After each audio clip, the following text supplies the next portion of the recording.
It was a calm evening in early autumn when Emily stood by the window of her small apartment in Seattle, watching the city lights blur behind the drizzle. The faint sound of traffic below and the hum of rain against the glass filled the silence she had been living in for months. Just a few weeks ago, she was supposed to be married. The invitations had been sent, the dress was ready, the venue booked, the cake chosen, everything was perfect. Until it wasn't.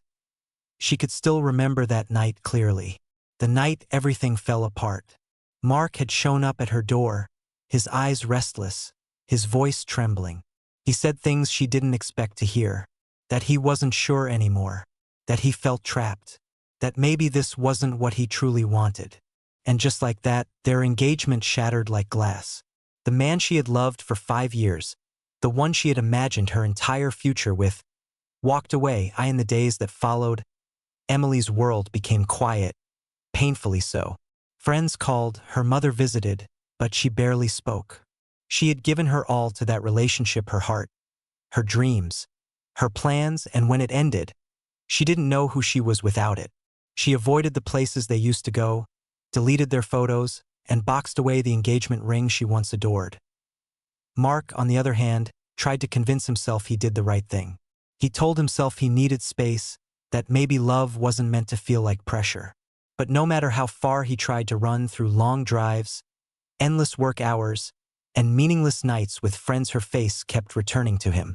The sound of her laughter, the warmth of her hand, the way she used to look at him like he was her entire world.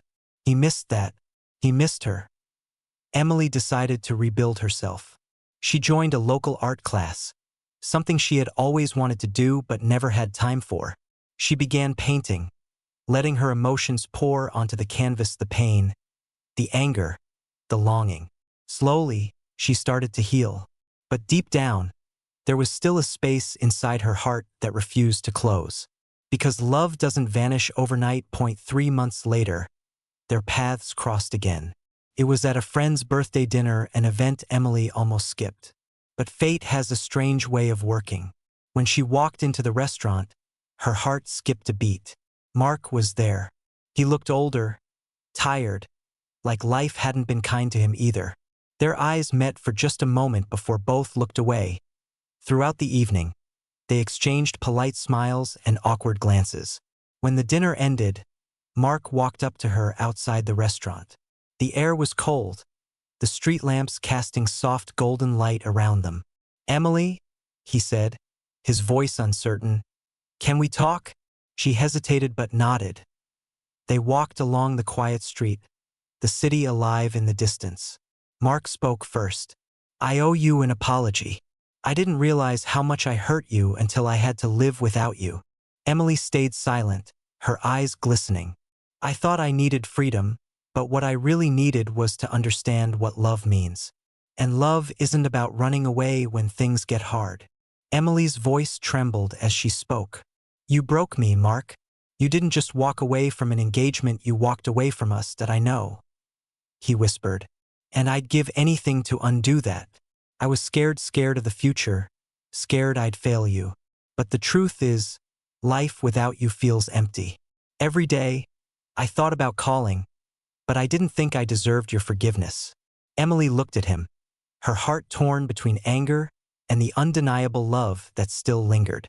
"You can't just show up after months and expect things to be the same. That I don't," he said softly. "But I had to tell you how I feel. You deserve that much." For the first time in months, she saw the sincerity in his eyes, the regret, the love, the pain. It was real, but she also knew that forgiveness wasn't simple. They talked for hours that night, reliving memories, confronting truths, and understanding the wounds that both carried. When they finally said goodbye, it wasn't closure, it was the beginning of something unspoken. And the weeks that followed, they kept in touch. Short texts turned into phone calls, and phone calls turned into coffee meetups. Each time they met, the distance between them faded a little more. They laughed again, slowly rebuilding trust, one small moment at a time. One evening, Mark showed up at the art studio where Emily had been working. She was surprised to see him there, holding a small wrapped box. "You've been painting again," he said, glancing at her colorful canvases. "They're beautiful just like you when you're doing what you love." She smiled faintly. "I had to find myself again. I know," he said. "And I want to be part of that journey this time, not the reason you lose yourself." He handed her the box. Inside was a simple silver charm, a paintbrush, and heart intertwined.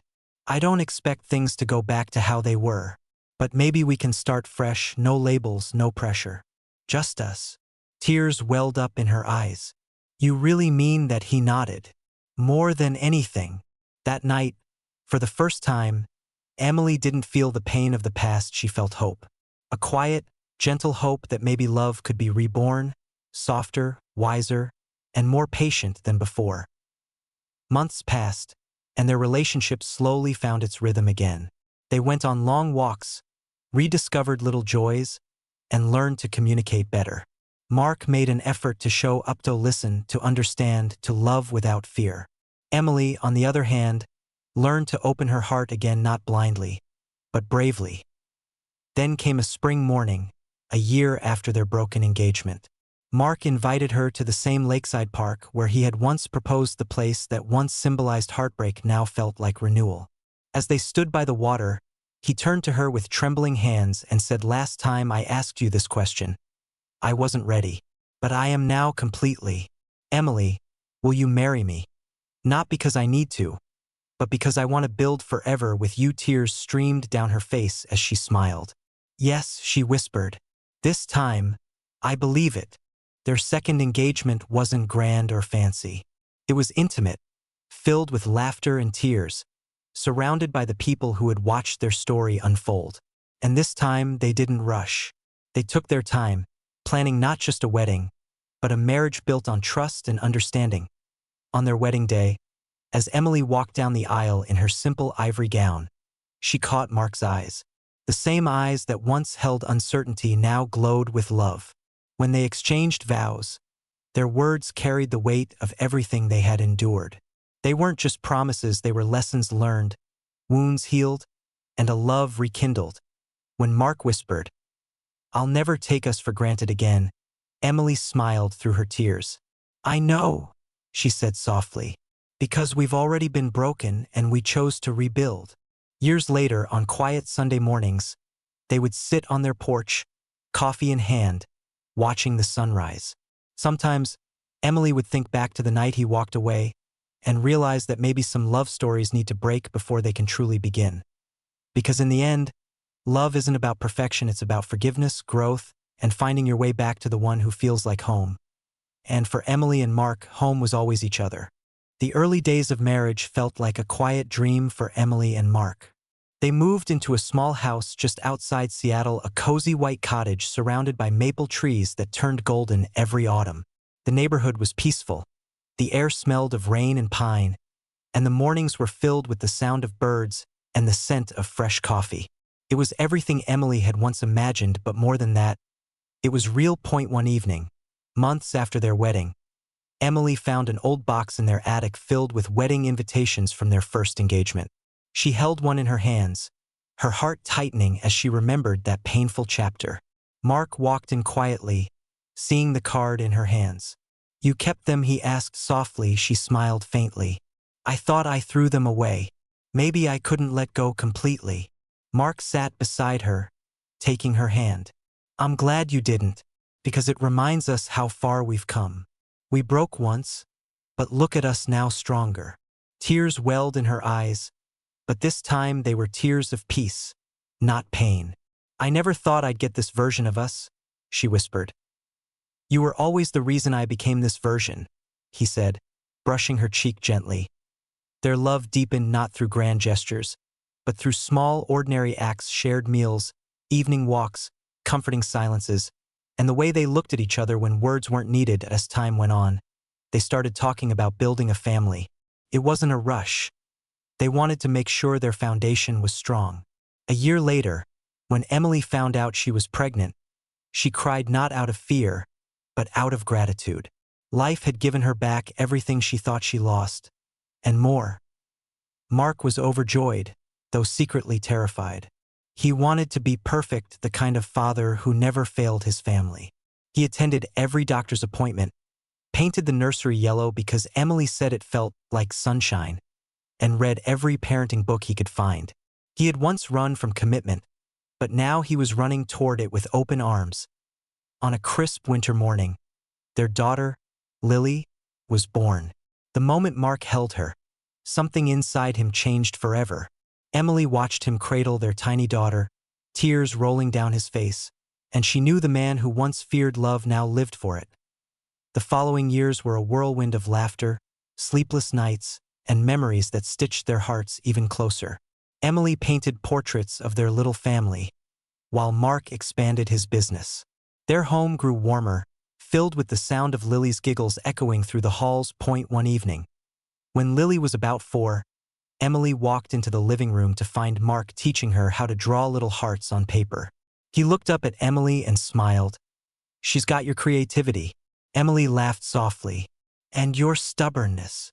They both laughed, that kind of deep, shared laughter that comes from a love that's been through storms and still finds the sun as the years passed. Life continued to test them. Mark's business faced a rough year. The market was unpredictable, and they nearly lost everything they had worked for.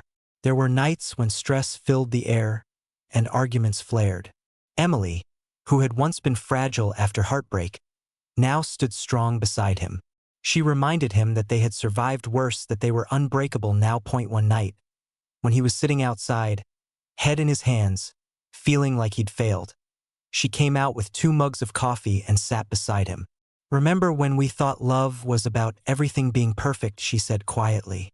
"It's not. It's about showing up, even when everything else falls apart." Mark looked at her, eyes heavy with emotion. "You've always been my reason to keep going, and you've always been my reason to believe," she replied, leaning against his shoulder. That night, under the stars, they didn't talk much. They didn't need to. The silence between them was filled with the comfort of knowing they had already survived the hardest goodbyes. Years later, when Lily grew up and left for college, their home became quiet again. But unlike the silence after their broken engagement years ago, this one was peaceful. They would sit on the porch holding hands, watching the same sunset they had once watched separately. Mark often teased, "You know, if I hadn't messed up all those years ago, we might not have learned how to love this deeply." Emily smiled, brushing a strand of silver hair from her face. "Sometimes broken things come back more beautiful. You just have to be brave enough to fix them." They traveled together, visited art galleries, and spent lazy weekends by the sea. Their love had evolved, no longer wild and uncertain, but steady, soulful, and full of gratitude. Every moment was a reminder that sometimes life's detours lead us exactly where we're meant to be. One evening, as they celebrated their 20th anniversary, surrounded by family and friends, Mark raised a toast. "To the woman who taught me what real love means," he said, his voice thick with emotion. "To forgiveness, to second chances, and to every broken piece that made us whole." Emily's eyes filled with tears as she whispered, "To us, the broken engagement that turned into forever." The room filled with applause and laughter, but in that moment, all that existed for them was each other, 2 hearts that had once drifted apart and found their way back, stronger than ever. That night, after everyone left, they sat on the couch, looking at old photos, their younger selves smiling awkwardly in engagement pictures, their wedding day, Lily's first steps, and countless moments in between. Emily leaned her head on his shoulder and said softly, "You know, sometimes I still can't believe it, that we made it here." Mark kissed the top of her head. "I can. Because love like ours doesn't end, it just gets lost for a while." Outside, the rain began to fall softly, just like that night years ago when their story had broken apart. But now, instead of sadness, the sound felt comforting, like a lullaby for everything they had overcome. One autumn evening, when the leaves had turned golden again, Mark found an old wooden box in their drawer, the same one that had once held their broken engagement ring. Inside it now were pictures, love letters, and a small note Emily had written years ago but never shown him. It said, "If love finds us again, I'll never let fear win." He smiled, his eyes glistening as he closed the box. That night, they sat together on the porch, wrapped in a blanket, watching the rain fall softly on the street. The same rain that once witnessed their pain now seemed to sing of peace. Emily leaned her head on his shoulder and whispered, "Do you ever think about how different life could have been if we never found our way back?" Mark smiled gently. "I think about it every day. And every day, I thank the universe that we did." He held her hand wrinkled, warm, familiar, and she felt the same safety she had felt the first time he kissed her. Time had changed their bodies, their world, but not their love. It had only made it deeper, wiser, and more precious. When Emily fell ill a few years later, Mark never left her side. He cooked for her, read to her, and painted with her when she was too weak to lift the brush. Their days were quieter, slower, but filled with tenderness. One morning, as sunlight streamed through the curtains, she looked at him and said softly, "Promise me, when I'm gone, you'll keep painting with Lily. You'll tell her our story." Mark smiled through tears. "You're not going anywhere yet. We still have a few more sunsets left to see." She smiled faintly. "Then let's watch every single one." And they did. Day after day, they sat together by the window, watching the sky turn gold and pink, holding hands like they always had. When the day finally came that Emily closed her eyes for the last time, she did it with peace, her hand still resting in his, her lips curved in a gentle smile. Mark buried her beneath the maple tree in their garden, the same one that had seen their love blossom, break, and bloom again. He placed one of her paintbrushes beside her, wrapped in the silver charm he had once given her. "You taught me everything about love," he whispered, "even how to say goodbye." Years later, Lily would often find her father sitting by that tree, sketchbook in hand, drawing the horizon. When she asked him what he was painting, he'd smile softly and say, "Your mom, she's in every sunset, every color." And when Mark's time finally came, he passed peacefully in his sleep. His sketchbook still open beside him, the last drawing of two figures sitting together under a golden sky, hands intertwined, forever unbroken. When Lily found it, she wept not from sadness, but from the beauty of what they had shared. She framed that final drawing and hung it in the living room, where the light hit it every morning. Beneath it, she placed a small plaque that read, "Some loves are meant to be broken, once, just so they can last forever." And every person who entered that little house felt the quiet magic of a love that had survived time, distance, mistakes, and even death, a love that began again when everything seemed lost. Because real love doesn't end when the story does, it simply lives on in memories, in hearts, and in every sunrise that follows the darkest night.